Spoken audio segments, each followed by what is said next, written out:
And we are live. Good Monday morning, folks. It is, actually, it's Monday afternoon for the majority of the country. I didn't go live till 1 o'clock today. 1,300 hours. That's 1 o'clock for you civilian time, 1 p.m. Anyway, got a bunch of stuff to talk about today. Mostly new stuff, and then we'll hit a few things that are going on here at the homestead. What are we going to talk about today? Well, you know, the government shutdown has not been that big of a deal for most people. And for all the talks of our troops won't get paid. Shut up. You've never been in the military. You don't know how it works. Your bank will give you the money and take the money when that comes. They know that the troops will get back paid.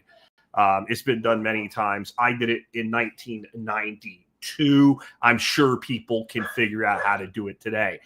So that's not a problem. You know what might be a problem? SNAP benefits. Right, SNAP benefits are going to run out. In fact, they're running out today, but it will actually the rubber will start meeting the road as of November 1st. Most states will not be able to pay out any SNAP benefits. Some will be paying out partial for a while and then run out. But most states do not have the funds where they can pay it out, and then get it back from the government, because it's doable, but they don't have the money. And while the banks will, basically take the history of an LES, they're not going to finance billions of dollars to a state government for this. So that's going to happen, and that could turn into a real freaking mess.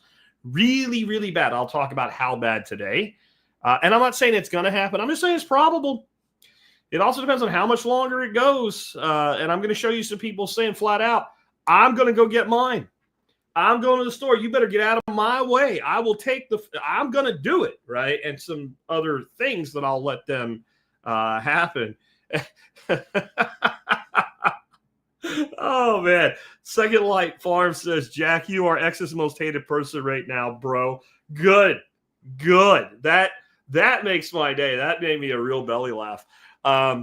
Now, the next thing, and they're mad about that over there because I'm talking about that. They're also mad over there because I'm talking about how the same people that tore down statues, including people like Washington and Jefferson and like actual abolitionist statues in the name of racism, right, or being anti-racist or whatever, they're now concerned about historical value. Yeah, they care deeply about history because Trump is demolishing the entire White House. This is retarded. We'll talk about it quickly and briefly, just to point out the irony more than anything else, because I'm then going to give you an alternative reason the Dems might be prolonging the government shutdown. And I'm going to talk about the fact that New York's about to have a communist mayor. You can say Democrat, socialist all you want. It means about as much to me as Antifa does. Anti-fascist by being fascist. Bullshit. It's about as, it might as well be the name of a bill, like the Patriot Act, which is completely patriotic, or the Freedom Act, which reduces freedom, right? It should be the reduction of freedom, or the Affordable Care Act, which is part of why we have this meltdown going right now. But I really want to kind of point out here to you that this is all related. That's the case I want to make you today. That all of this is related. Basically, you're looking at a communist color revolution. And I'll tell you a little bit about what that is, right, in a bit. And Cobbo is saying that New York is what happens when you import the third world to a degree, but it's not the third world that are about to elect this clown, this communist. It's mostly young white kids and old white boomers.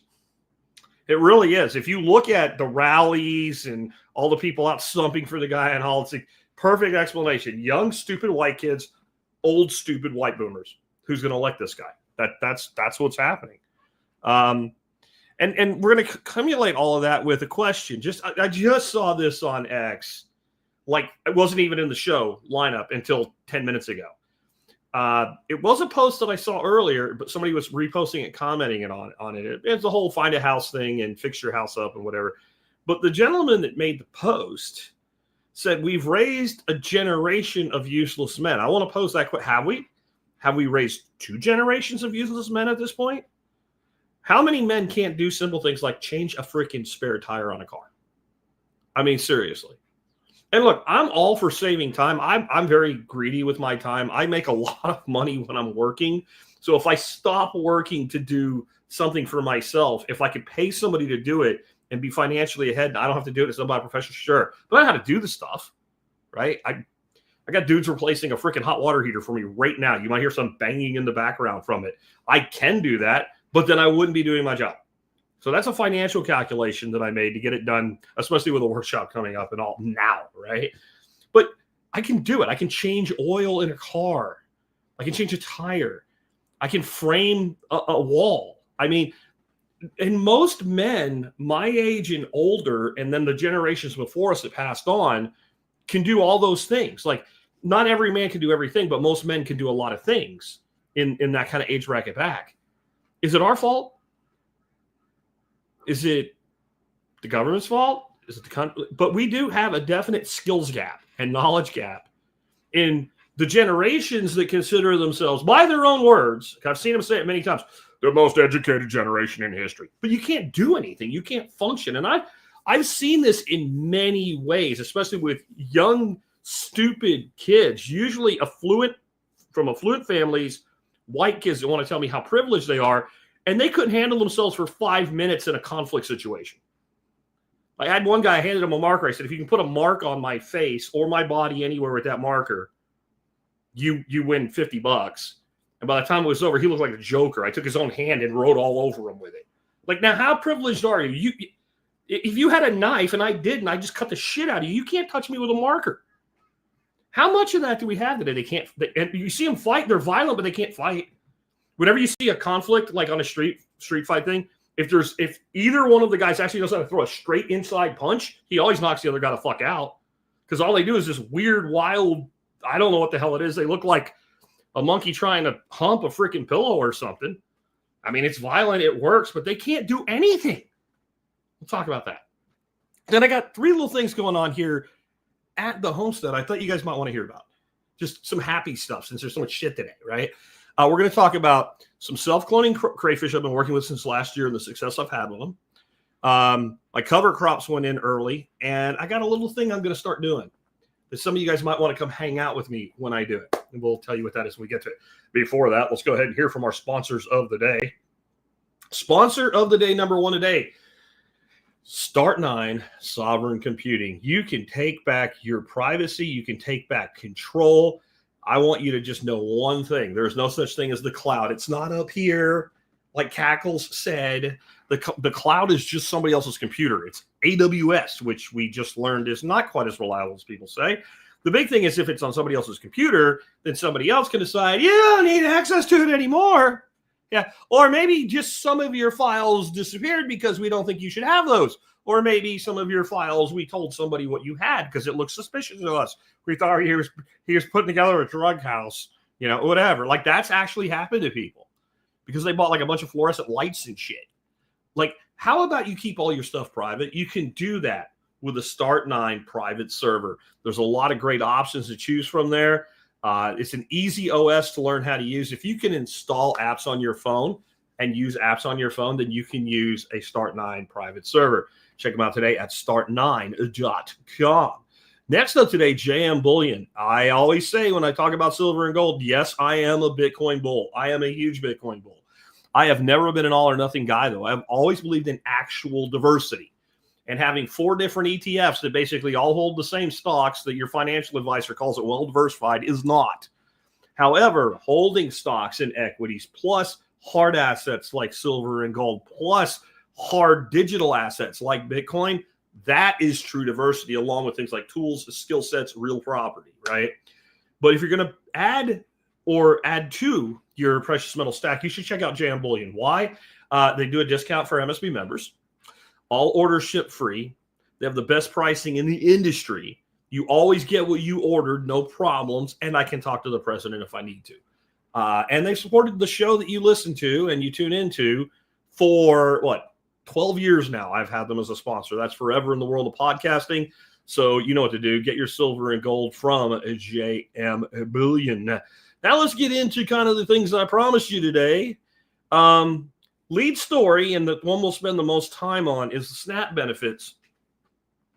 SNAP benefits officially there's no more money going to the states today. The money that would have gone to the states would be paid out starting November 1st. So as of the 1st of November, no food stamps.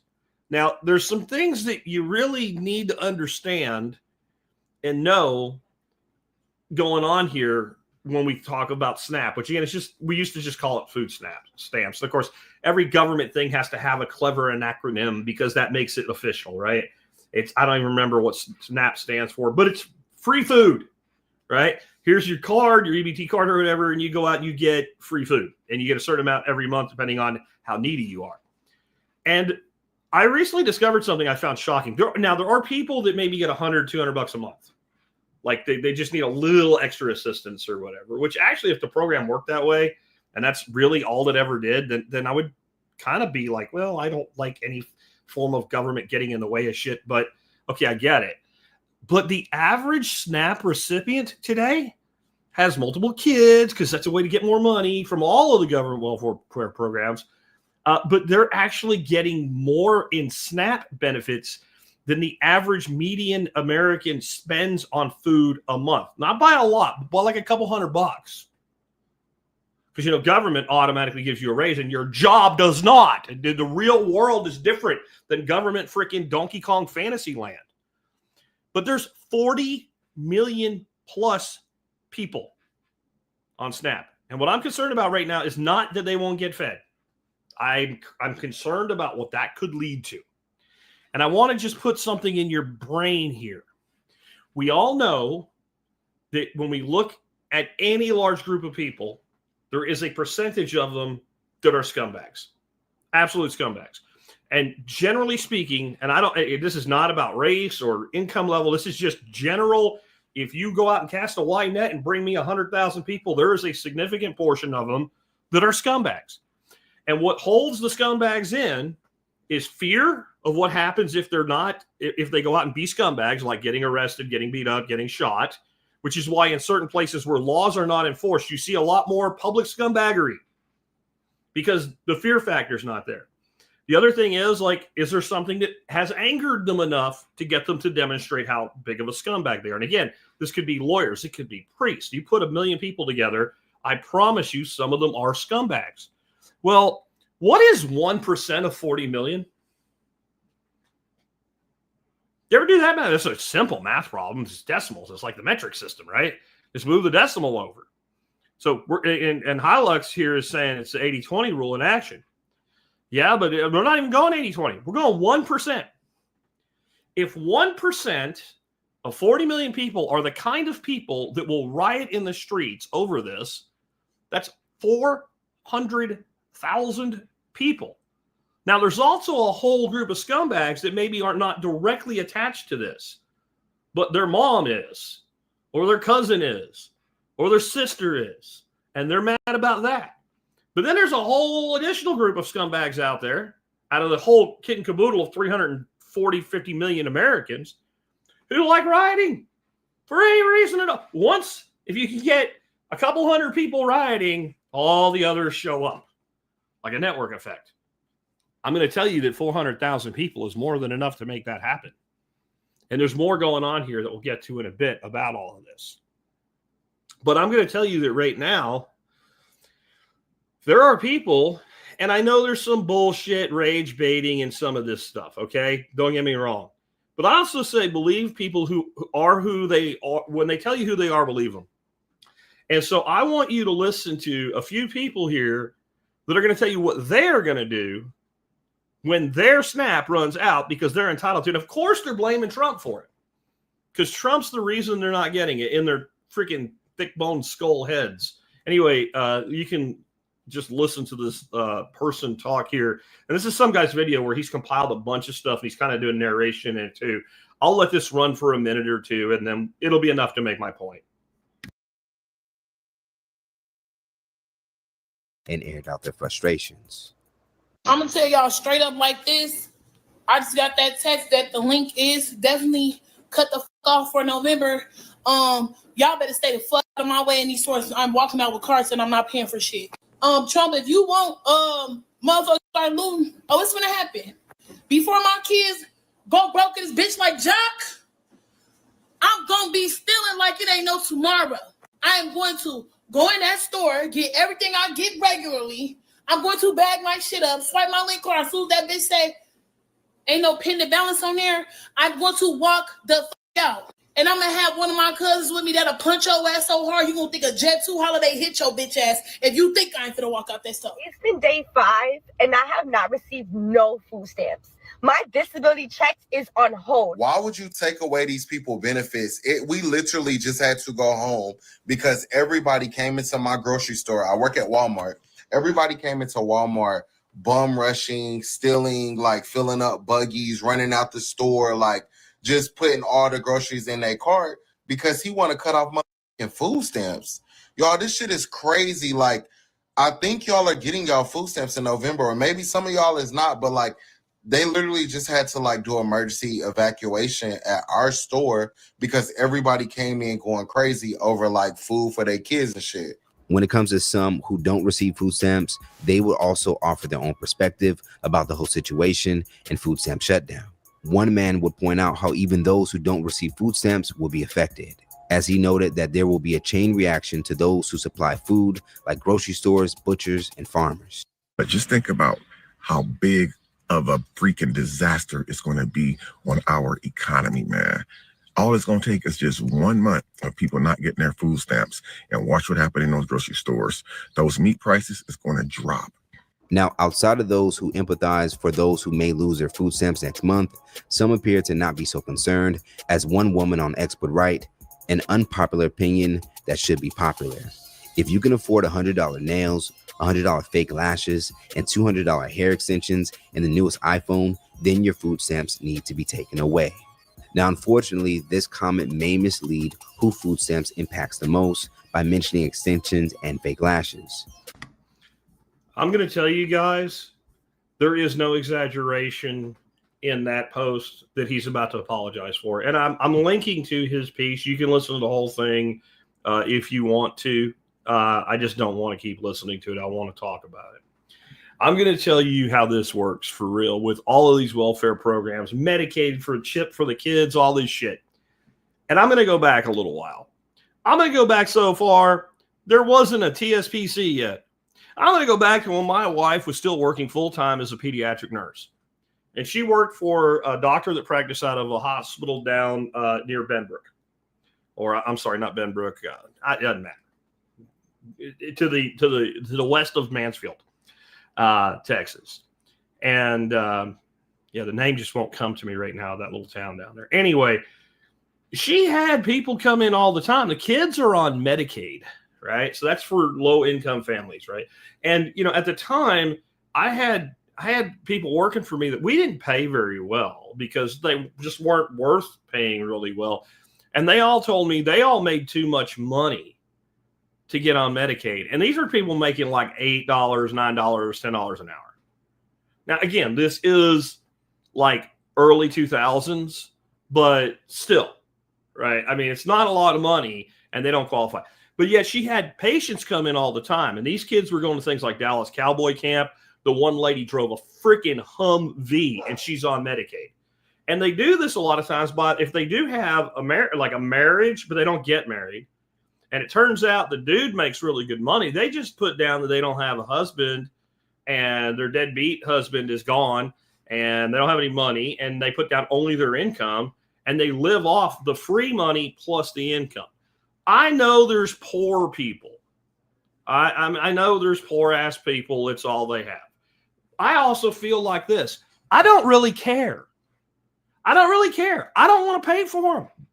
I don't want you to pay for them. I don't want your kids to pay for them. I don't want your great-grandchildren to be paying the credit card bill for paying them long after we're all dead, which is what's going to happen.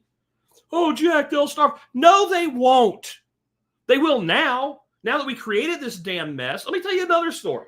I was telling my wife, we were talking about this yesterday. I told my wife this. I was driving through Arkansas. I don't even remember why. This, again, is back a while ago. Barack Obama was president when this happened. I think it was in his first term. So I was doing the podcast at this point.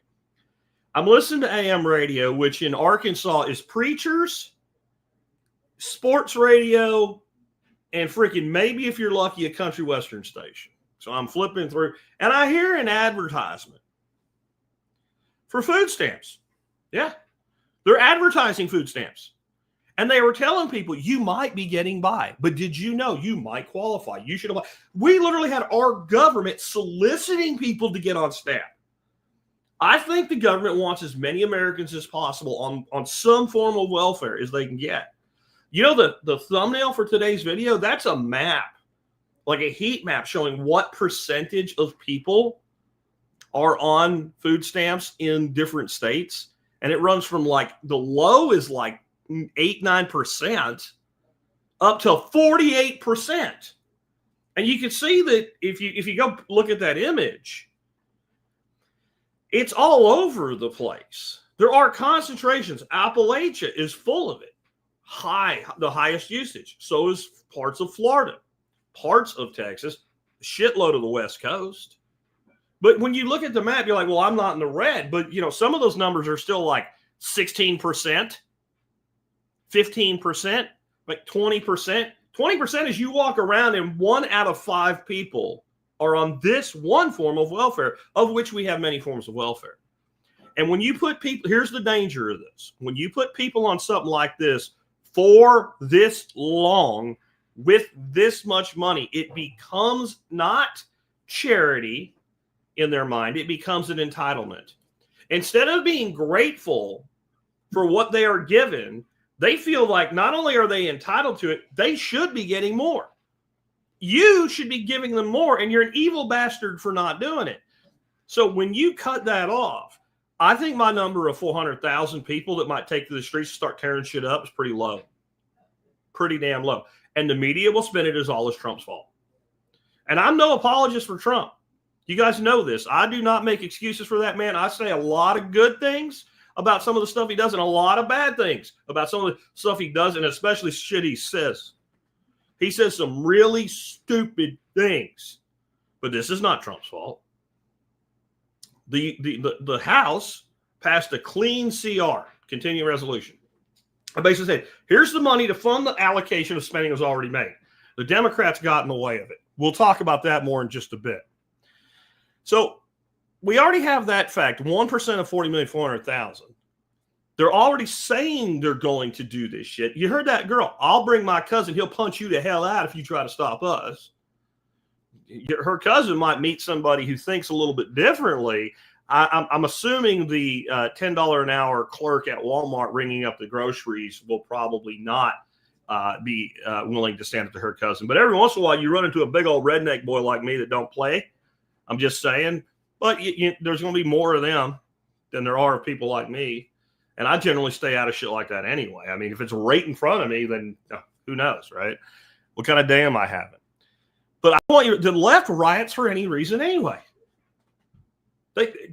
When Trump won the first election, they burnt down leftist cities that voted for the other party, that voted for freaking Hillary.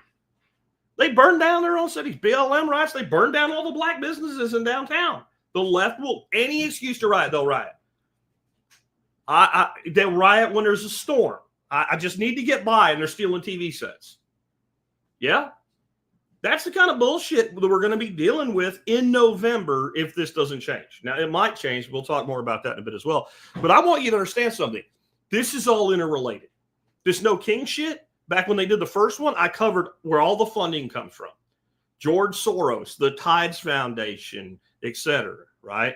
The legacy of what's left of USAID, because it's not gone. They only cut about 20% of the total spending out of USAID. That's just done by a different department now. So don't worry, the trans opera in Ireland will still happen. Okay, and the Democrats want more of it. That's why they're pushing to get more spending added to this. I want you to really understand this. I'm not happy. You know who voted against the CR as a Republican? Rand Paul. Because he thinks it's too much spending. That's a principled vote, right? It's not just to get in Trump's way, even though Trump takes it that way. Yeah. This is a color war. And it's related to things we're going to talk to about, like Mondani in New York City. This is a color war. And I think a lot of people don't understand what color war means. It can be based on skin color. Race can go in it. But what it's really about is rallying people under things that sound great, like liberty and freedom. But there's never actually liberty and freedom at the end of that road. This is a communist tactic. So communism never leads to liberty and freedom. It never has, and it never will. Okay? And you can't show me where it ever did. It never led to anything even remotely looks like liberty and freedom. It's led to misery and death. But that's what the believers in communism are always the people that never actually experienced it. You notice that? You don't have people coming to America from communist places that want communist things. They're always the one that go, what are you doing? What are you doing? What are you doing? Anyway, a color war is where you take divisions and you drive a deep wedge between them to get everybody angry at each other. And then you take the biggest block that you're capable of pulling off and you make them on your side and you use them to dominate society and instill change in society. And it almost always goes through the youth, the stupid youth who have no life experience whatsoever, who are easily sold on an idea that sounds nice that nobody's actually tested. These are the people that, like, if you're a car salesman and they got a new job, when you see that one walk on the lot, you kick your buddy in the knee so he can't get out there first. You run out there because you know I can sell this person a car with flashy words, right? Yeah, it's 17%, but that's okay. We'll get you approved. You can afford it. Go ask your mom to co-sign. We'll get that rate down to 14.5%, right? These are the same people that are used as useful idiots in this operation. And that's what's going on. This is all connected together. This is a very long-term, ongoing strategy that its current form is at least 7 years old. And all it's got is more power. Remember when I talked about rules for radicals? And I said that the problem the right has is the right is dumb because the right thinks because it has the Senate, the House, the presidency, and a majority on the court that the right has the power and right is in control. The right isn't in control of shit. 96% of bureaucrats vote Democrat. The bureaucrats have more control over your daily life than any politician ever will. Right? They control academia. They control the media. They control the financial system. The left controls everything. They control the tech. The right is completely out of power and is dumb enough to believe that it's in power. And now you've got all this added to it. We're headed for some dark, dangerous shit. I'm telling you. And a big part of it is absolute ignorance and a willingness to be upset and angry about anything that the other side does. Doesn't matter what it is. And the left is just, they have mastered this to the point of mental illness. The latest one, and this is the dumbest fucking thing I've ever heard in my life. I'm sorry, it is. They're upset now. Trump is demolishing the White House, right? This is an actual article. I took a screenshot to make this meme. It says, the obscene destruction of a national treasure is this president's legacy. And they're showing where they tore down part of the east wing of the White House to build Trump's ballroom. And what I put on the meme was the people who tore down statues of Washington and Jefferson are suddenly concerned about preserving history. GTFOH. Some of y'all know what that means. Right? It's ridiculous. It's preposterous. I'm going to tell you why they do it. Because they're stupid. They believe you're stupid too. They don't remember anything, so why would you? Why would you remember all the riots and shit they pulled to tear statues down? Statues nobody gave a single flying fuck about for 100 years. Nobody even looked at it. Just sitting over here doing it. And the right being stupid too. Like, oh my God, I can't believe they're erasing history. And they went out and fought with each other and shit. People got killed over it. Nobody gave a shit about that statue before that whole nonsense started, and no one gave a shit about it after. I did some research. I wrote this into my book, and I said there's like 800 and some of these statues that would fit the criteria for tearing them down that are still in America. And everybody forgot it was a problem. Nobody's upset about it. Nobody wants to turn. I mean, it might come back around, but it's been freaking like 8 years since that crazy shit went on, and no one cares. And you know what else I didn't see? I didn't see anybody laying flowers at the feet of where one was tore down. They don't care about that. It's just tribalistic bullshit. But it is erasing history. These are historical landmarks. But now they're worried that Trump is going to damage the White House. And they keep lying about it too. Again, I will talk negative about the man all the time, and I'll talk positive about him when it's true. But mostly I just tell the truth. Trump himself personally and several donors in his Rolodex are financing the entire cost of this project. Now, some retard said he's suing so-and-so for, X dollars, and that's about the same amount. So the government's really paying for it. Shut up. God, you're stupid. And these people are stupid. And you have to understand, they're not just stupid as in low IQ. These people are stupid under Bonhoeffer's theory of stupidity. Bonhoeffer was a writer and a pastor that was pretty vocal about this stuff during the buildup of the Nazi government. He ended up dying just a few days before the war ended. He was shot in a concentration camp. And he had what he called the theory of stupidity. And what he said is that people who are made stupid does not mean they're intellectually slow. They are made stupid by government propaganda are more dangerous than violent people. If a person's just violent and that's all they are, then you have every ability in the world to use violence to resist them. But when they're stupid and they get into a stupid mob, they become impossible to resist. And they become very dangerous. And that's who these people are. They know absolutely nothing. They don't know that the whole damn wing that's being worked on and renovated was built by FDR. There's people still alive that remember when it happened. And most of it was actually completed by Harry Truman after the war because FDR kicked off. They don't know that. And when you tell them that, they either say you're lying or it doesn't matter. It's different because it's Trump. That's the only part that they're actually being honest about. It's different for them because it's Trump. Yep. Second Light Farm. Thanks for the super chat there. $5 says pick the target, freeze it, personalize it, and polarize it. Straight out of Rules for Radicals. That's exactly what's being done here right now. And dumb your people down. It was like you need another rule for Rules for Radicals. Make your people stupid enough to believe anything you tell them. See, the thing is, Alinsky operated at a different time. When in many cases, not all, but in many cases, the left had a fucking point, man. The left had a point from the 1930s up to the 1970s. Civil rights, the left had a point. 100% had a point. The war, the Vietnam War specifically, the left had a freaking point. The left was right on those two issues. And so it wasn't necessary to make people stupid. You actually empowered your people by making them very well informed. What they do with these people here is inform them with bullshit that they'll believe, that they'll grab onto and cleave to, and that makes them stupid and violent and dangerous. And I want you to realize that that's what's going on. That even this stupid little thing about the White House, this is pure Trump derangement syndrome.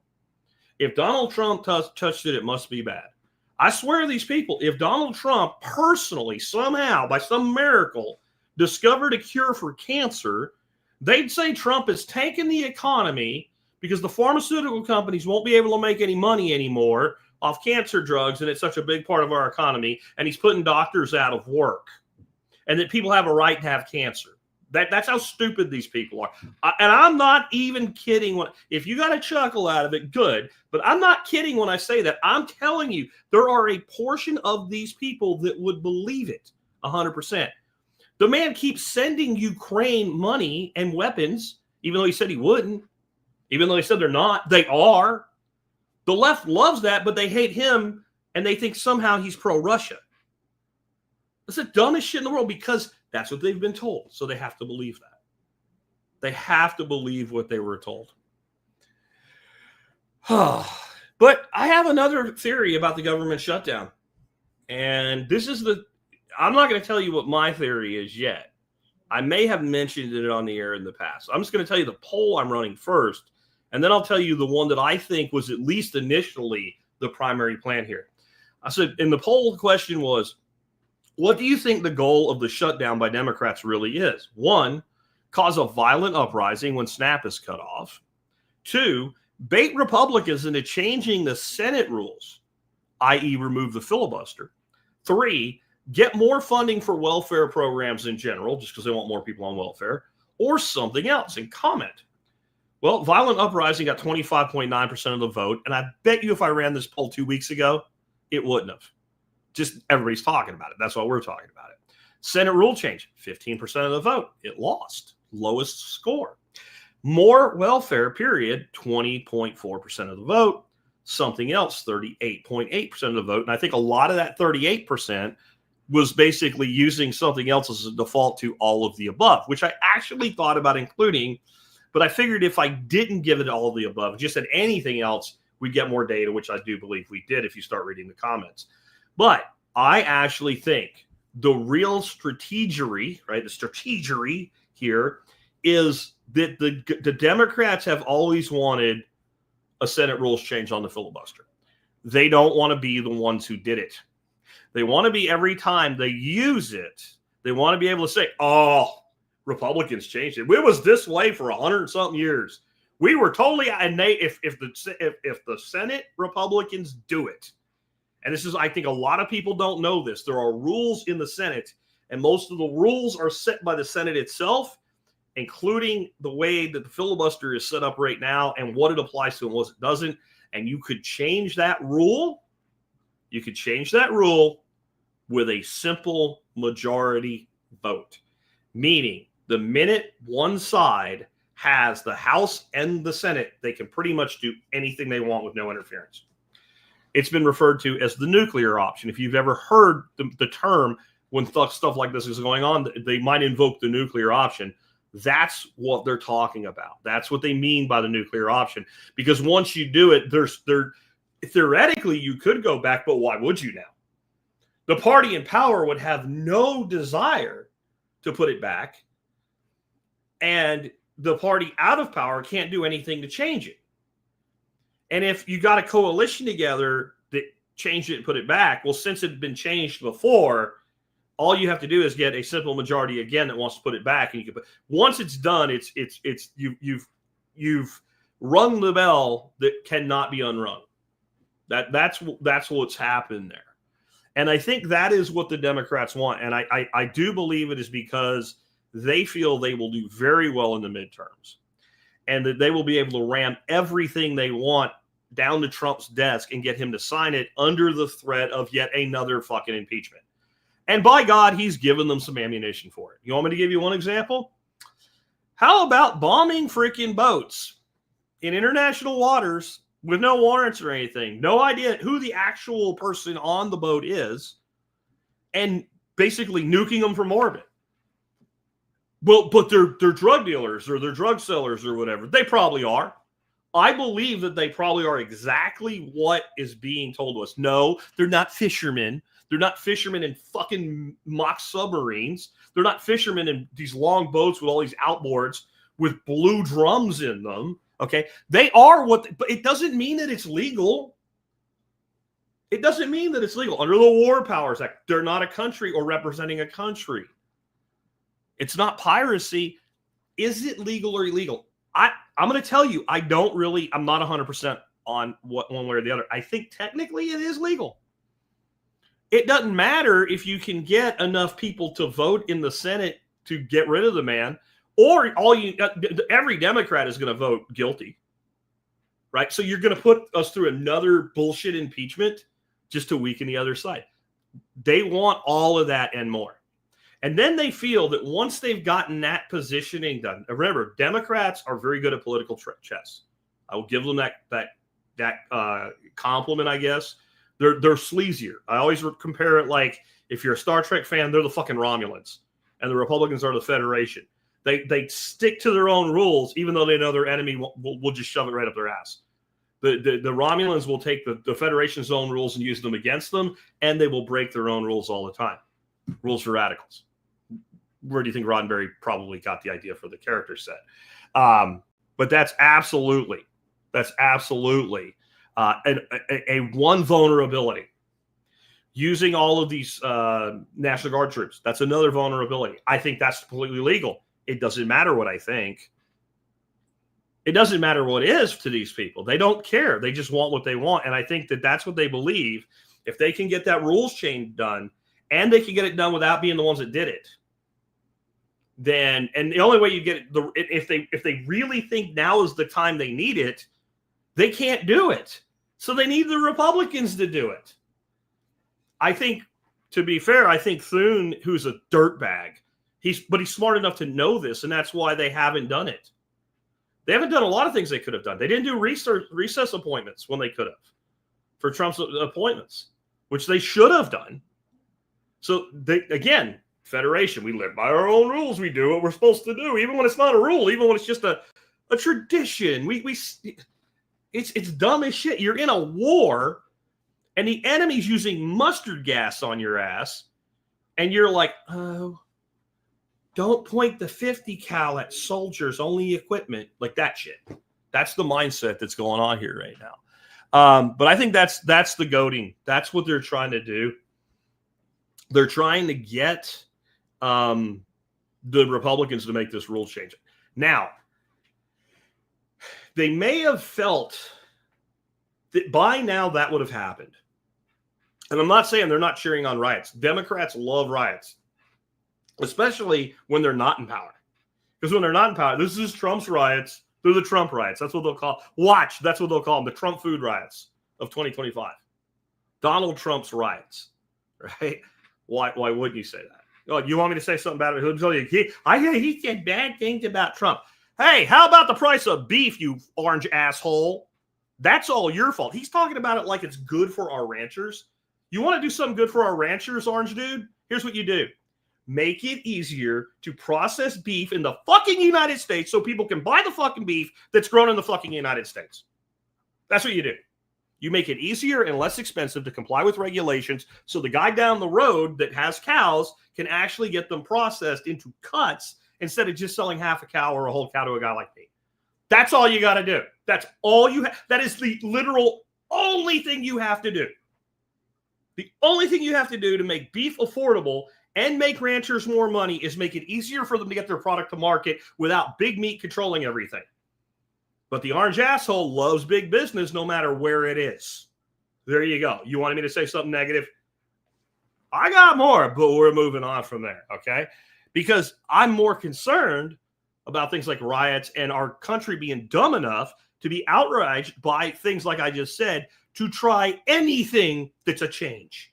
Hope and Change 2.0, here we go. Yes, Zolar Mandami, a freaking communist. There is no such thing as a democratic socialist. That is not a thing. That is a made-up freaking word because they think you're stupid enough to believe it, and they know even if you're not, there's a whole shitload of stupid people. Democratic socialism, right? Bernie Sanders kind of started the whole thing, right?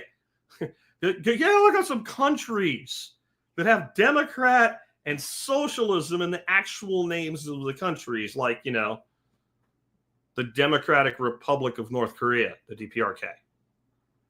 Yeah. Guys, there's no such thing as a Democrat socialist. The only reason they're democratic socialists is we have a democratic election process in this country, and they need a democratic process to get power. Communists, when they get power, they're almost always initially elected. And then they never go away. And they start doing things like rounding people up and shooting them and all the stuff they say that the fascist Trump is doing, which it's amazing to me. Your fat ass is in the street screaming that, and you're there tomorrow and the next day and the next day and the next day, and they never round you up, and you get away with saying all that shit. If you were dealing with a communist government, you wouldn't. Now, here's the limiting factor from Mondami. It's New York City. It's not even New York State, let alone the United States of America. There's only so much that he will be able to do. I'm going to tax everybody. So here's a problem. I'm going to tax the rich. Okay, first of all, people that are rich and live in New York State, let alone New York City, are already taxed at ridiculous rates compared to the rest of the country. Property taxed and income taxed out the wazoo. Out the wazoo. Especially upper income people, the kind of people he's talking about targeting. But there's another thing about cities. You see, cities don't have borders that countries have. You don't have to be a billionaire and get another passport to leave a city. All you do is rent a fucking U-Haul and move. and your tax consequences go with you. And when you are a giant mega corporation, like all those companies on Wall Street and all, do you know that almost all of them now have presences almost as large as their presence in New York City in Florida? Yeah, Florida man is now Wall Street man. Look that shit up if you doubt me. Goldman Sachs actually has more people in Florida than in New York City. Isn't that interesting? So when these, well, I know people who live in New York, they'll never leave. When their fucking company they work for leaves, they'll leave. Most people that live in or near New York City live there because their job is there. The kind of people he's talking about taxing anyway. They live there because New York City is where you go to make it big. It's where the big money is. It's where the big players are. And the big players already left in mass during the COVID stupidity. And a lot of them are never going back. And a lot of them left half, like the Goldman Sachs, right? The Goldman Sachs moved about half of their shit out of the state going, we can't. But that makes moving the rest much easier. So if he really goes through on his plan, which is we're going to tax the rich, that includes the companies. When those companies move, those people move. Those are the high earners. There's no one left to tax. So the danger here is this will be muted communism because you can only do so many communist things when all you control is a city. And so it won't look as bad as it is. So it'll make more retards want more of it. They'll hold, and no matter what happens, no matter how bad it gets, they'll do two things. One, they'll say it's Trump's fault or Republicans' fault that there's an immigration problem in New York or something like that, right? Which is exactly what they've already done. And at the same time, they'll scream that it's a roaring success. They'll find the people that say they're happy. And look at the people supporting this guy. They go in two categories: poor, young, stupid young people. When I say poor, I don't mean they don't have any money. They're generally from affluent families. When I say poor, I mean they're poor in the way that we all are when we're 22, 23, 24 years old. You're supposed see these poor children. When I say poor, I don't mean money now. I mean poor as in disserviced children, right? These poor children have never understood that they're supposed to fucking be broke when they're young. No one ever told them that. Our generation, this is how we fucked up royally. We hid all of our struggles from our children. And we probably did it because our freaking elderly, like the old boomer generation, silent generation, parents and grandparents didn't hide enough of it from us. They told us all the time, we can't go there. We're fucking broke, right? There was no holding back, letting kids know if you're 50 years old or older now, you know exactly what I'm talking about. If you grew up in the 70s and 80s, you were told there is no money more than once. We have to pay rent at the end of the month. I don't know if we have enough to do it. So we overcompensated like we did in everything. And I'm going to get to that in a second too with another problem, the skills gap. We were like, we don't want them to feel stressed out like we did when we were children, not realizing how beneficial it was to us. Because when we were 22, 23, 24, 25-year-old kids, and we're like, I'm trying so fucking hard. Why don't I have any money? We're like, because you're not supposed to yet. You watched your parents. You know, if your parents were in their 20s when you were born, and, you know, maybe they were like late 20s when you were like 5, 6, 7, where you're just old enough to really remember things, you watched them become more successful and financial, if they did, if they eventually got there. What happened in our generation is you protected them so much they never didn't know, or they never did know you were struggling. So they don't think they're supposed to have to struggle. This is a terrible disservice we have done to this generation because they can't cope with anything being difficult. They just can't. They don't know how. And so they will also turn to something like a Democrat socialist. Here's one person says, I'm a millennial. I remember my parents saying that, and I tell my kids, sorry, no money. You are not typical. Whenever I mention a generation, I never mean all. I'm just not the tar that goes, of course I don't mean everybody. I expect the person listening to me to have enough intellect, and I'm not picking on the guy who just said that. He brought up a good point. I expect you to have enough understanding when I say the freaking rich, wealthy, white boomers are voting for him. That doesn't mean every rich, white boomer is voting for this retard. That's even in New York City where he's running. I'm just telling you that the lion's share of his support are among wealthy, white, affluent boomers and young retards just out of college. That's all I'm saying. Doesn't mean all young retards just out of college are Democrats and they're going to vote for a Democrat socialist who's actually a communist. It doesn't mean that. It just means that that's where the majority of the support is. And some people are not the guy that made the comment again. Some people are special little children. They need a little pat on the head and they need that explained to them. So for those of you that are like that, I just did it for you. But did we raise a generation? I'm about to upset my millennial friend here. Maybe even 2 generations of useless men. Useless men. And I would say maybe so. Here's where this all came from, first of all. This retard here, Captive Dreamer, he is a retard, posted this picture of a kitchen. It's $280,000. It's completely unlivable. Here's what the kitchen looks like. And it's bad. For those of you that are on the audio only. It's old, cheap countertops. The floor is just completely pulled up. No, it's actually like a linoleum floor that looks like it's baseboard. It's so old. It needs paint. The cabinets are shit, whatever. The person, this Captive Dreamer retard, this guy right here, yeah, tell me that's not a retard. I mean, come on, folks, that's a retard. Anyway, he said, it's completely, he got flamed in the comments.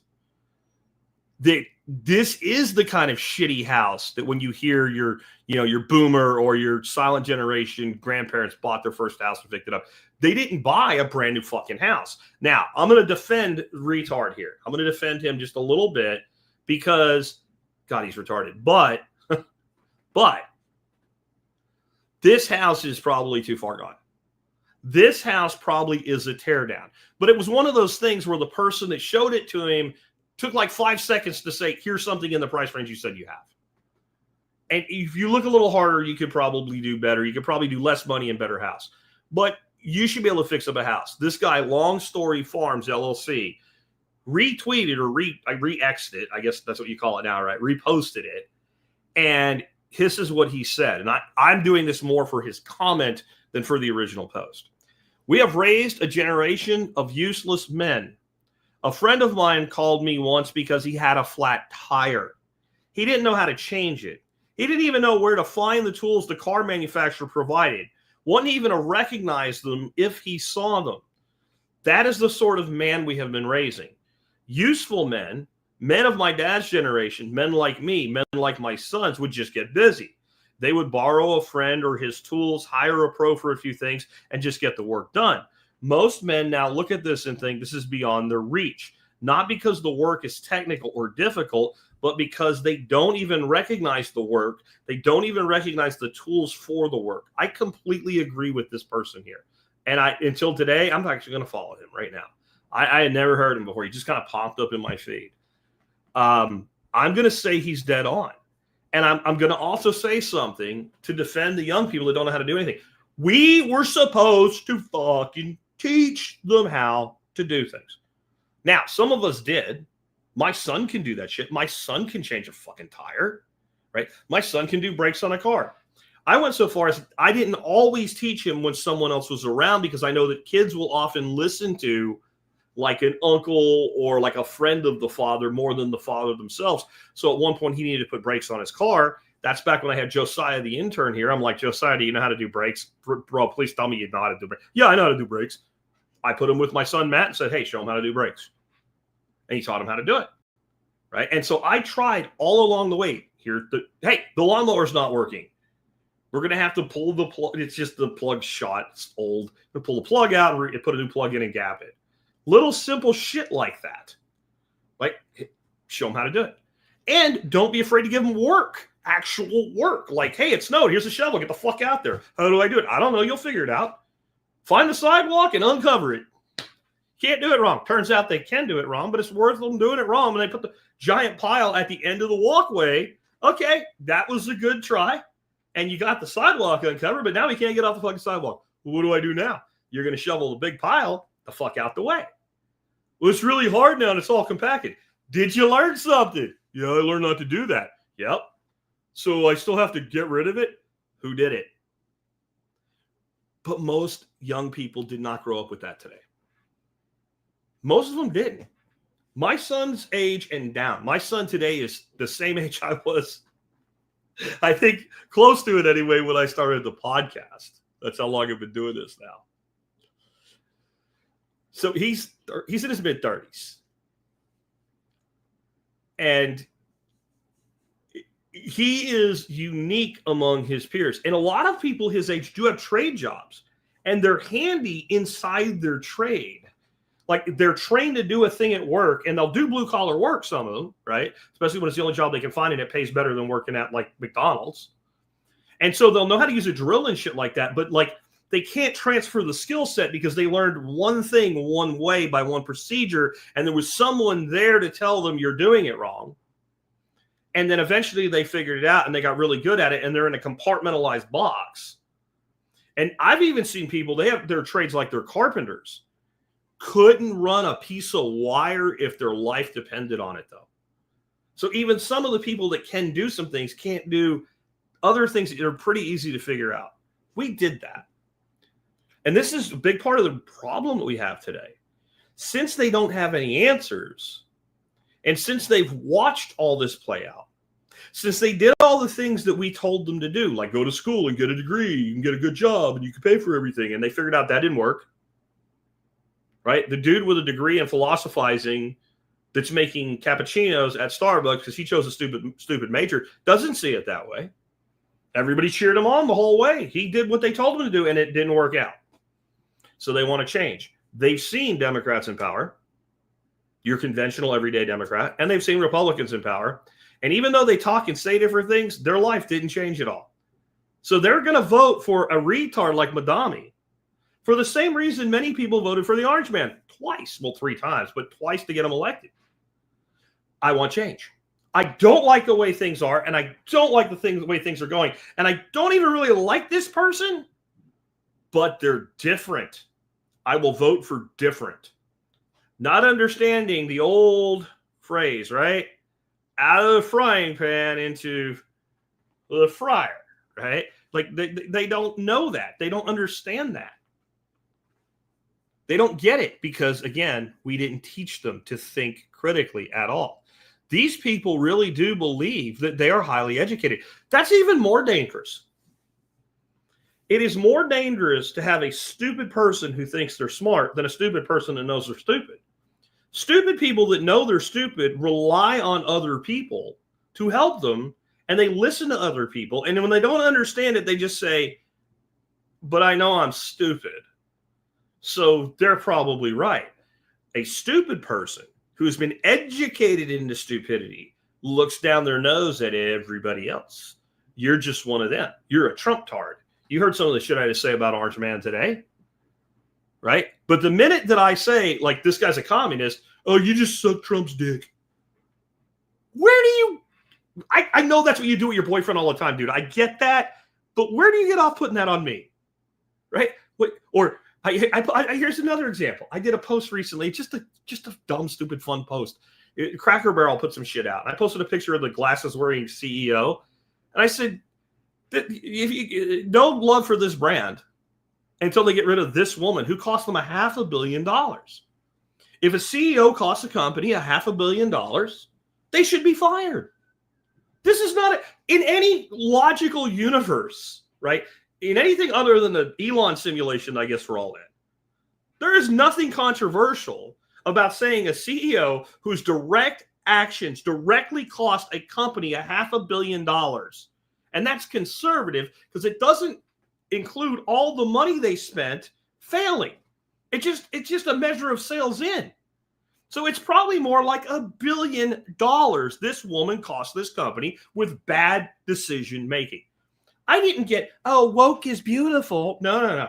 I didn't get, you hate white women or whatever the fuck else you would expect. Or at least you'd understand, like, oh, I understand the angle you're coming. No, I get a fellow anarchist telling me the following. You're supposed to be an anarcho-libertarian. You're supposed to understand markets. You don't understand markets. What in the frick kind of crack are you smoking, and where are you getting it from? Like, are you like rolling fentanyl up on top of your crack or something? Like, That is a market solution. Don't give business to a company that behaves stupidly. I didn't ask government to shut them down. This is stupidity. And when I looked him up, this guy's young and stupid. He probably thinks he's an anarchist because he runs around in black throwing shit at windows. That is not an anarchist. That is not an anarchist, right?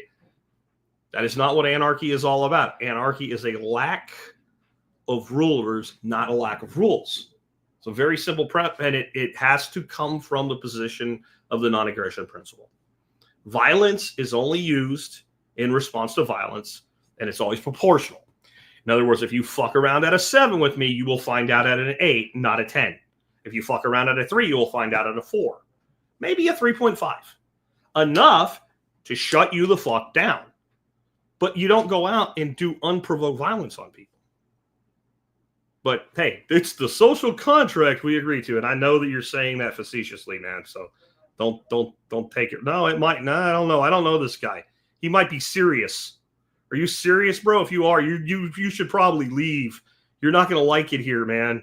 You're not going to like it here at all if you're serious about that. The social contract. I never signed no fucking social contract, bro. Not at all, right? That's right. That's how I feel. Reese has got it. Don't start shit. There won't be any shit. Yep, that's it. He says, haha, no. Okay, you can stay then. If you made it this long, I can't believe that you would think that way. But I do. I think we've raised a generation of fairly useless people. And you're useless as men in the way as what are men supposed to be?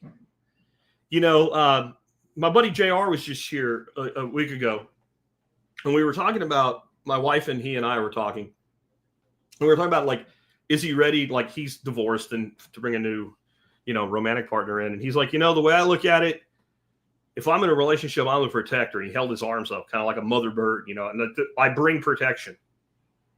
I bring protection to a woman in my life on all levels, whether it's physical, whether it's their comfort, whether it's when they're upset, I bring protection. And so if I'm going to be in a relationship with somebody, and this is a man, right? This is how a real man thinks. Then my first question when I'm thinking about that with a woman is, are you worth it? If we were teaching that, we wouldn't have a generation of fucking simps. We're the best profession to be in right now is, if you're a good-looking woman, is simp farming. You don't even have to be good-looking. They'll simp for anybody. That's what OnlyFans is. It's just a simp farming site. They did for simp farmers what Uber did for drivers. That's all. It's a simp farm. And these simps will simp for anything. I see, like, sometimes you can see the short videos. You watch a few of those, and one will come up, and it's some chick. You look at it and go, this is not a real, this is AI, and they're simping to an AI woman. Fucking Sora right on it. They're simping. They don't think that way about bringing protection. But that is a thing that men are supposed to do. How can you protect your woman if you can't defend yourself? You're a fucking simp. We have a generation of simps. I've never seen simping like I've seen out of, like, the 25-year-old cohort right now. The millennials, I thought those guys were simps.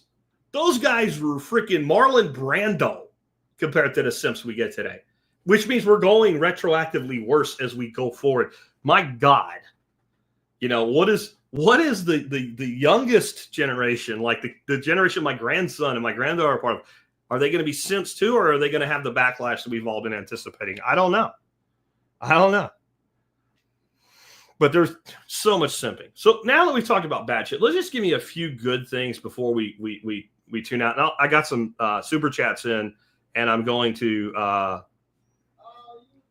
go over those with you at the end. But first, I want to tell you about a few other things. And I haven't seen a single question come up yet. If you want me to star you for a question, put the word question all caps. But the way I guarantee you that I will come back to you, even a 99-cent super chat on YouTube will automatically do it if I miss it when I'm bringing some of these pictures up and stuff like that. All right. So anyway, one of the things that worked out well for me this year, more on the homesteading front, was an experiment that I started last summer with a crayfish known as a marbled crayfish. These are a self-cloning crayfish that popped up, I think, in the 90s, somewhere in Europe. There was one in a tank, and all of a sudden there were more. and there was only one of them. They are all them, they, thems, right? They can all pleasure themselves into reproduction in one way or another, right? They're woke. They're the woke crayfish of the world. They're just a simple genetic mutation. We're not really sure what they mutated from. They're not quite sure how this mutation occurred or why it occurred. And it doesn't seem as if they all came from one initial thing. Like they popped up in different places kind of about the same time. And then the aquarium industry, they took off in that. And then some places they've been released. And some places they've been released and embraced instead of, oh my God, it's an invasive species. I mean, this is a crayfish. Everything eats crayfish. Raccoons eat crayfish. Dogs eat crayfish. Like fish eat crayfish. Like people ask me if I'm keeping them in my big Miyagi ponds. No, because the catfish in there will just demolish them, right? They are a good food source. Now, the one in the picture that you're seeing that he's buried, she's buried, Z's buried, they, them is buried. And that's just a nice way of saying it has eggs. And that little guy there is about half the size of when they're fully mature. That's about the size where they will start to reproduce. Based on the size of that one and the reproduction cycle, I'm going to say that is at least third, if not fourth generation out of one of my outdoor tanks. So it's been through a Texas winter and they lived. So this is a success. Now, I don't know how scalable the success will be. Like, it doesn't seem like the populations of them in the tank that I have them in right now is that high, but I have some ways I'm going to try to improve that going into next year. But this is definitely a success. And, you know, I can sit down to a good old-fashioned crayfish boil, like a Louisiana style, and I can suck down a couple hundred of them. I can. I don't think I'll ever produce them in that kind of quantity in the types of systems that I have here. However, you know, a dozen or 2 dozen of those as part of a meal, that's plenty good as a protein. Each one of them will end up being about the size of an average shrimp, the tails out of them. And I will say this about them. The little bastards can bite. And I mean, even for crayfish, they can bite. They are also very fast compared to other species of crayfish. As a kid, I used to catch crayfish all the time. And if you didn't have a net or anything, you could usually kind of put a hand in front of them. And so you distract them with that hand. And they weren't quite sure if you didn't get too close, they wouldn't jet back right. And you kind of come up behind them and grab them. Well, these things, as soon as they see a hand, they're gone. Now, as far as food quality, I said that some places have embraced them. Germany has reluctantly sort of embraced them. They sell them in supermarkets in Germany under the term Berlin lobster, which is a pretty damn small lobster. But Madagascar, which is a very impoverished nation, it's basically a little subcontinent island off the coast of Africa. They don't have a lot of things that eat crayfish, so their survival rate's really high, and their climate is ideal. And what they do have is a lot of shallow bodies of water. And in Madagascar, they have literally intentionally spread them around. And they can go in with like a seine net, and they can catch, you know, thousands of these things at a go. And as long as they don't completely overharvest, they'll never run out of them. It's become a staple protein in Madagascar, which tells you that there's potential here to do that. Reese said they look like fish bait. They do make good fish bait. That's what I'm saying. This everything's invasive. Everything is a cane toad in the minds of some people. For all we and for the actually science believes that even though the first one showed up in Europe in an aquarium, in other words, was identified, it is not the genesis of this animal. That it actually is a North American crustacean that mutated. So we probably have them in North American waterways anyway from general mutation. So it's probably not the big thing. But anyway, I want to share this with you because I do feel that it was a significant success. A failure this year was my garden. And it was not a failure because of anything directly that I did or even climate, because we have drip irrigation and all that. It was a chicken failure. My 7 chickens, which are no more because I got tired of dealing with their bullshit. My Jersey Giants that I thought would be too lazy to get up into those great, big, giant, tall beds did. And they wrecked the shit out of my garden this year. They dug holes. They dug everything up. They ate everything. So they went to chicken heaven. And I just decided, instead of trying to salvage the garden this year, to just, the stuff that was still there, harvested everything that made it, burned everything down with a flaming weed torch, laid down a layer of biochar, and then a layer of compost, and then a layer of cover crop seed. And then I harrowed the cover crop seed with straw and watered it in for a few days. Even the drip irrigation, I want the straw wet. So you want to water from above to do that. Did that for a few days until everything took off. And now I have if you're watching the video, you can see it's a very robust cover crop coming in. She's thick, doing what cover crops are supposed to do, suppressing weeds. I'm going to have a huge organic boom to the garden. The root mass plus the top mass being incorporated into the garden next year. So it's going to be a good year next year. Everybody has bad years once in a while. And I really want to make sure that I'm sharing my failures with you, not just my successes as a homesteader. I talk to people all the time that you would never think of it that want to get into homesteading. I just had Hakeem Anwar from Above Phone on last week. Here's a tech guy, brilliant tech guy, building privacy technology for the masses, de-Googled phones, running Graphene OS, right? Devices like the above book that I'm podcasting to you guys from right now, with complete user control. You know what he wants to talk to me about after the episode's over? Where to buy land? How much land do I need? Right?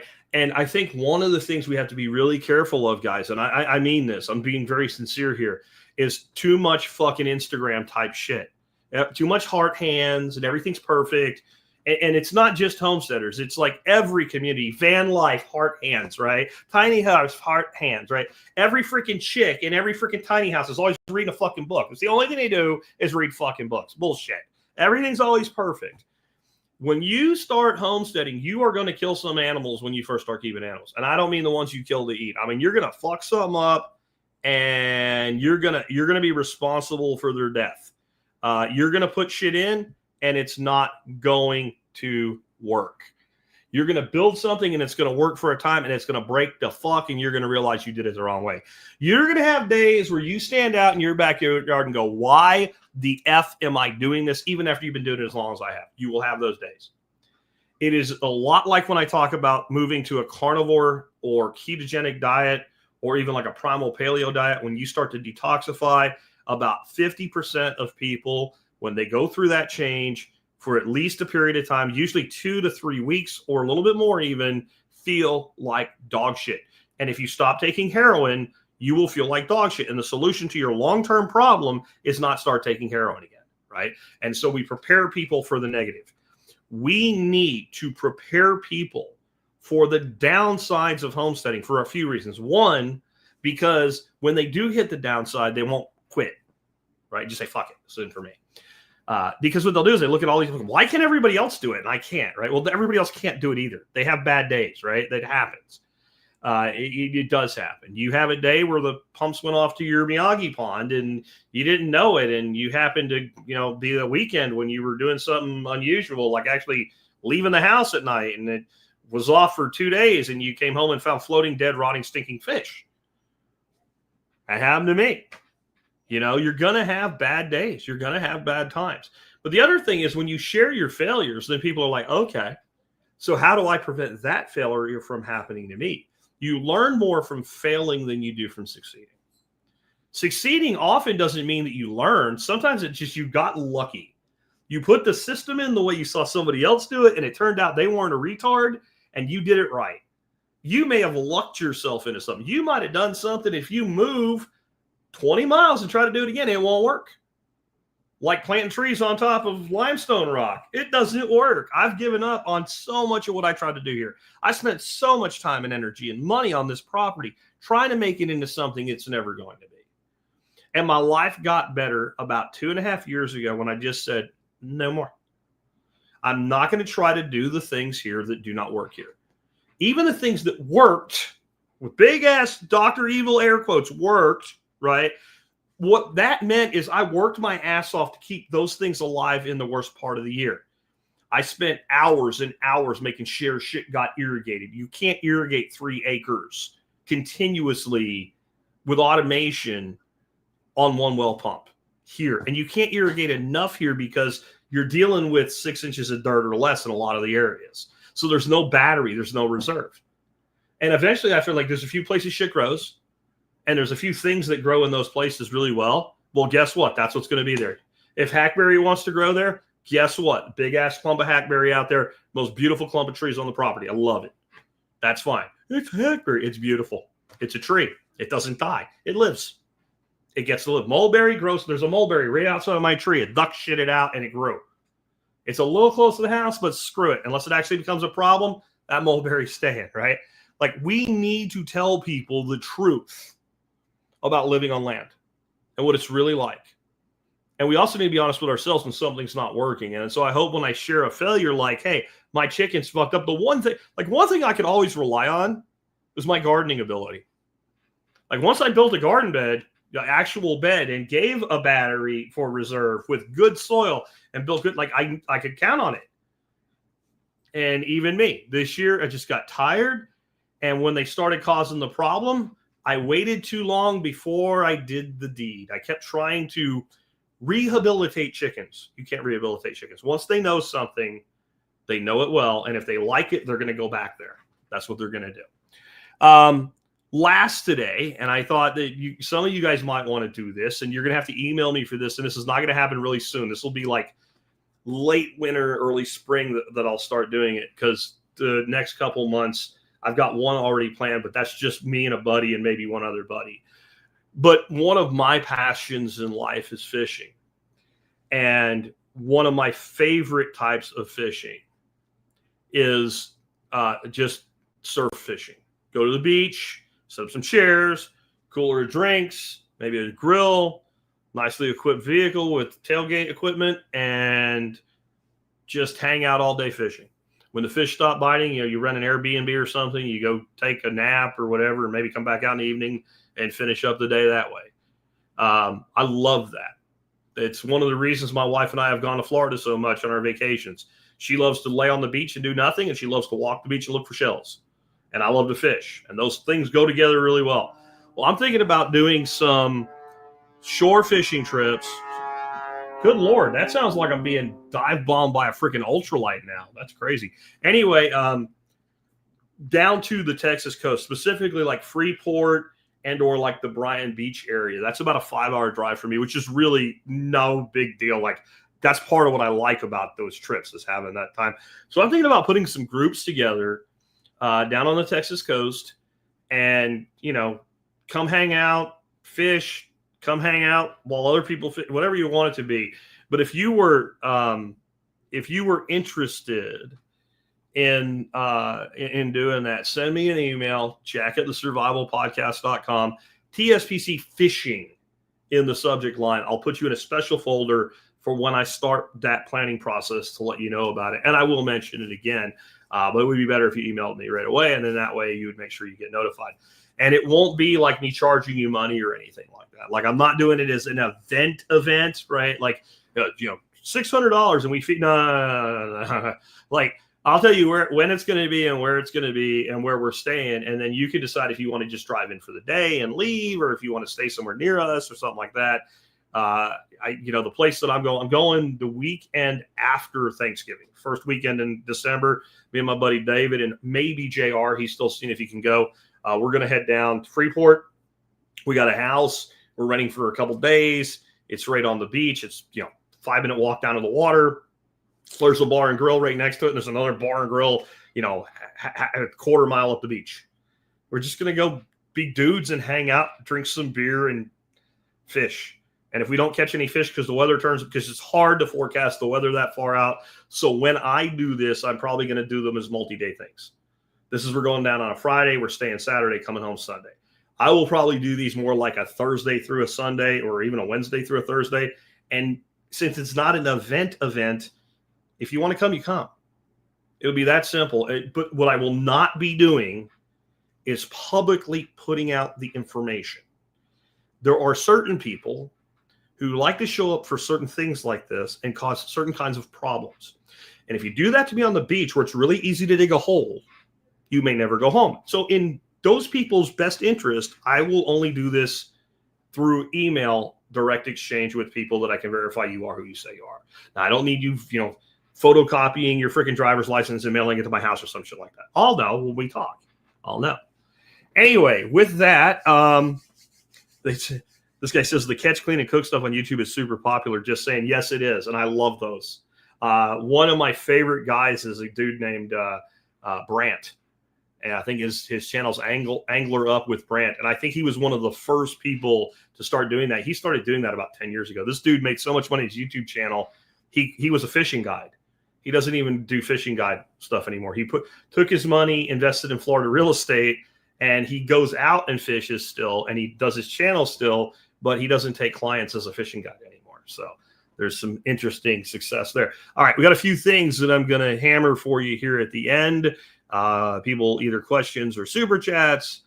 The super chats, if nothing else, just to say thank you. Firebird Optics says, greetings from New York. Thankfully not in the city. LOL. Yeah, man. Thanks for the thanks for the $10. And yeah, I don't know how anybody would live in New York City. And I say this as a person that was converted to being a lover of New York City. When I worked for Fluke Networks and I took the Northeast region, New York City was my biggest market. And I ended up spending about a week a month in New York City and the surrounding boroughs. And I was not happy about it. It was like, the job's a good job. It pays really good. Okay, I have to go to this crap hole city. And it is what it is. And then when I started going, it was nothing like it. It was an amazing place, honestly. Were there places that stunk? Yeah. Were there places that were you didn't want to stay? Yeah. Did I want to live there? No. But I enjoyed visiting. The old saying, it's a great place to visit, but I won't want to live there. That was what New York City was. It is turned into a complete crap hole at this point. And I feel bad for the people that are kind of stuck there. Next up, we did mention this, but I'll mention you again now. Second Light Farm, pick the target, freeze it, personalize it, and polarize it. That's exactly what the left is doing. That's the exact modus operandi that the left is doing there. And you're dead on. And then Second Light has another one, $20, bro. Thank you. Here's what he says. Useless men are dangerous. The unholy triad is uselessness, worthlessness, and meaninglessness. These are the men that become violent. When men have nothing to live for, they find anything to die for. Very insightful. I think that it is uselessness, and I think I know what he means here when he says worthlessness. It's not that they are worthless to others. It's that they feel worthless. And I'll put it to you this way. Killing another human or damaging another human severely in a lot of ways has a lot of similarities to suicide or self-harm. It's just the person that commits the self-harm often lacks either the desire or the ability or the courage to harm another person. So they harm themselves instead. But the commonality that he's observing there, and he's dead on, is that it's a lack of hope for the future. A person that takes a gun, puts it to their head, and blows their brains out the other side of it has to have no hope that tomorrow will be better today. Because if you believed that tomorrow can be better today than today, you wouldn't do that. And so the same phenomenon could be that the person, well, I ain't dying. And I got to say, I understand this. I literally answered a psychological question in a military screening once that way. Have you ever contemplated suicide? And I'm like, oh, no. And I laughed. And the guy doing the exam said, you think that's funny? I said, well, in a way. He goes, how? I said, well, if somebody's causing me enough misery that somebody has to die, it ain't going to be me. He said, that's kind of violent sounding. I'm like, it's the army, bro. Right? It's not like, this is what we're here to do. Right. But I've had some people say, I would never kill myself. I would never kill myself. Well, I might allow myself to die a little quicker, right? Depending. If I had, like, I just watched a TV show last night and a character in it had ALS. He was end of life. You know, maybe they could have extended his life a while. And he wanted to be allowed to die more quickly because if he went all the way to the end, he would just be miserable and he would have nothing that he could give anybody. Because the one thing he knew he could give was his organs. Now, I don't know how factually based, this entirely fiction-based show really was in this case. But it's a show that when I've checked out the medical realities of what it's promoting, they usually are at least mostly based in fact, right? And I can understand, like ALS, you're not going to make it. It's 100% fatal. And the end is really, really ugly. And so the person that is faced with that future being that miserable, I can understand why they would take their own life. And I can also understand how it would lead to somebody harming others if they're not quite in that state, but they lack any sense of value or worth to themselves and no hope for the future. And also that's the people that vote for communists. Remember, kids, communism, you can vote yourself into it, but you have to shoot your way out of it. It's your service, what do you call it? Public service announcement for the day from TSPC and Jack Spirko. Okay, let me see. Firebird Optics. Okay, says it's ironic since you can learn almost everything on YouTube. It's never been easier to build a skill or a business. A lot of younger people have learned helplessness. I agree. They don't believe they can do it without somebody there correcting them because they've been conditioned to that. Right? Every question has a correct answer and an authority over that correct answer. A lot of that is from the education system. I completely agree. And thanks for the super chat, bro. This was a good day for super chats. And then Gardens for Life, clearly from the European Union, says grow snakes for steak like John from SOE. Is he saying that now? He got that shit from me. One of our Tuesday coffee chats with him, me, and Nicole. And I pointed that out to him. Like, these big ass pythons are like steak. But the thing about the big ass python, we were having that discussion. I never really clicked for me before. I'm a snake guy too, for those who don't know. You can have a big boid. A boid is a boa, a python, big constrictor, right? You can have a big snake like that. And you got to feed it to get it that big. But once it's that big and just lays around, you can feed that damn thing once every 2 to 3 months, and it will live and it will have very little weight loss. So in a time of turmoil and trouble, if you had he's got this giant freaking building now full of like retics and Burmese pythons and shit, anacondas, you could just, you don't have to worry about storing the meat if it's alive. Store it on the belly, I guess, instead of the hoof.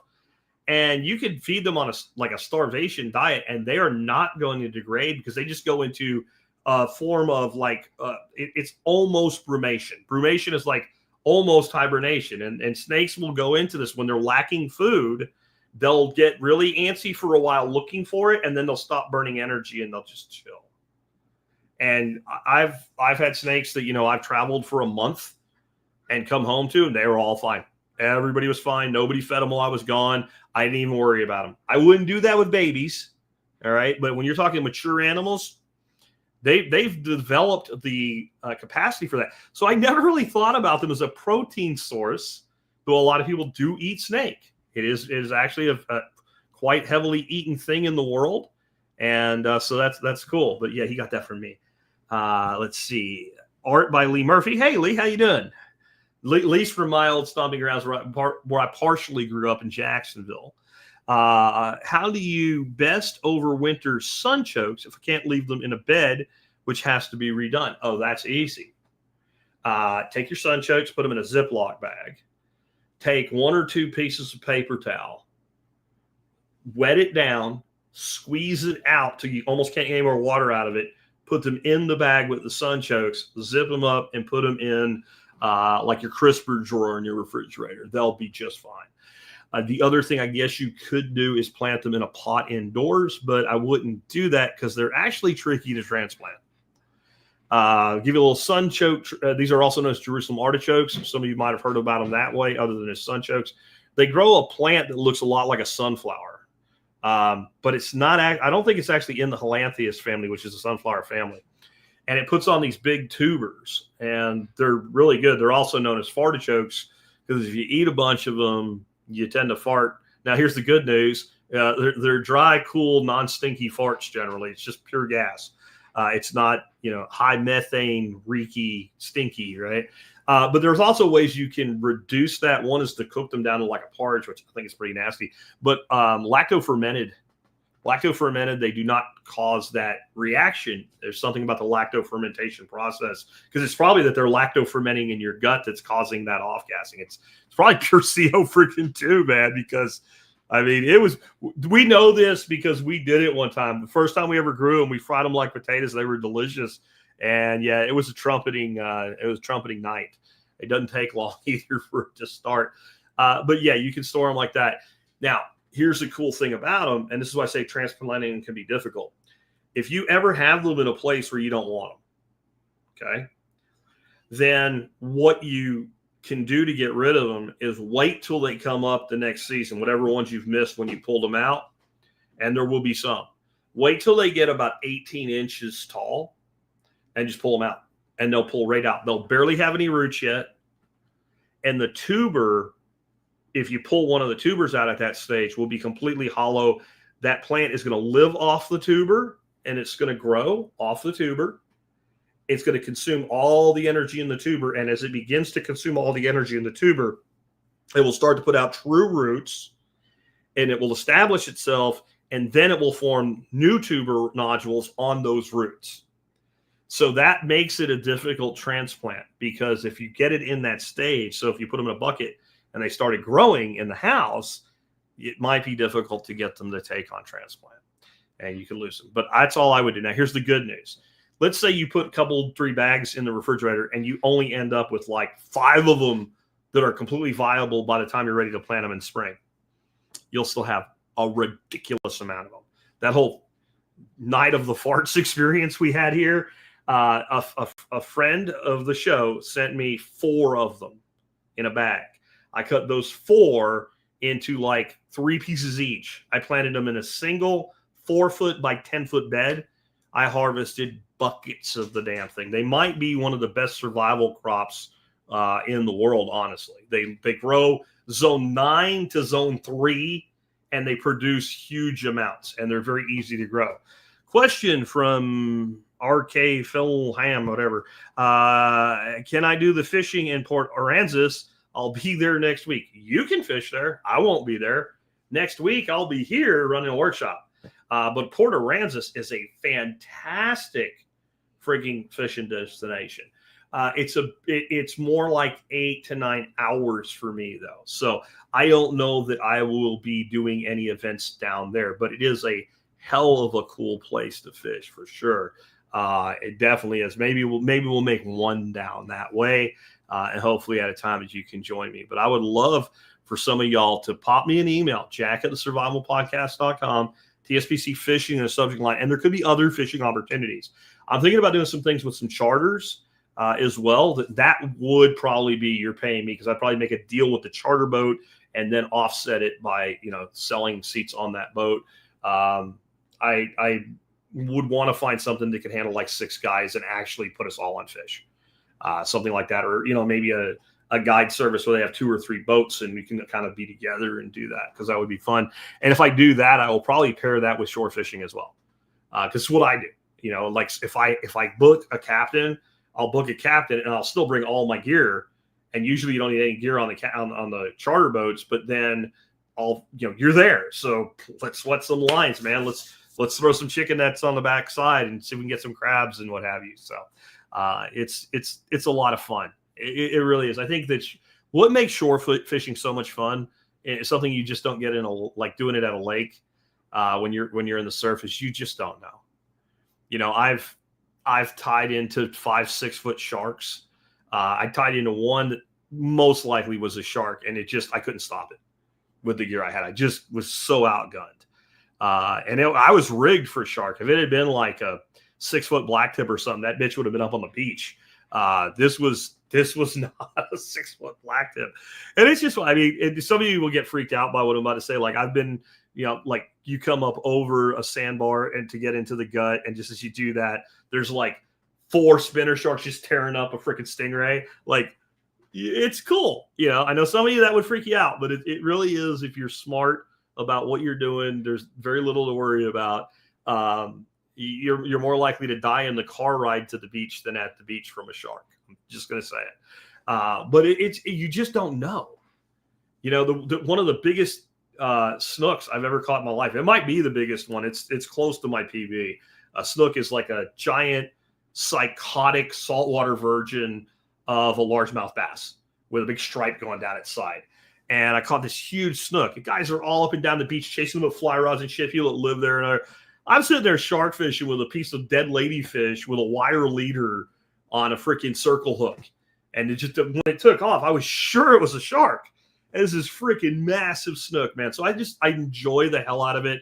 And I wanted to share a little bit today with you of some of the things that I really enjoy. And that is one of them, you know, working with things like the animals in the backyard and all too. Anyway, guys, take care. Hope you enjoyed today's show. There was a lot of dark and gloomy. That's why I tried to end it on an upbeat. Funny thing is, as soon as we start talking about the fun stuff, 50 fucking people left, right? Everybody shows up for the doom and gloom and horror, right? That's what they all want to know about, right? Instead of actual lifestyle design and making your life better if times get tough, even if they don't. But we're going to keep teaching that too. All right, guys, take care. I'll catch you tomorrow.